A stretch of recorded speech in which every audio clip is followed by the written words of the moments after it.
50 বছর আগে জন্মালে বড় বাচ্চা বেঁচে যেতাম।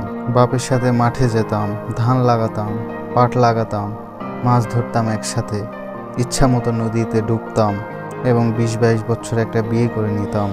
একটি মাটির বাড়ি থাকতো, বৃষ্টি আসলে চুয়ে চুয়ে পানি পড়তো, পুকুরে চালে উঠে ঠিক করতাম।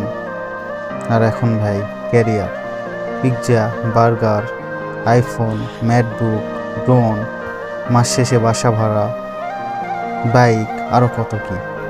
পছন্দ করা মেয়ের বাপ এস্টাবলিশ না হইলে বিয়ে দিবে না, সেটারও কোনো চিন্তা থাকতো না। গাড়ি বাড়ির চিন্তা নেই, দুনিয়া নিয়ে চিন্তা নেই, কে ভাইরাল হলো, কে ট্রেন্ডিংয়ে আছে, কি বিষয় ফলো করতে হবে, এগুলা চিন্তা নাই। এই জীবনটা কত সুন্দর না। সন্ধ্যার পর একটা ঘুম দিতাম, সারা রাত পার হয়ে যেত, আবার সকালে উঠতাম, উঠে গ্রামের সেই সুবাস ঘ্রাণটা নিতাম, কত ভালো লাগতো না।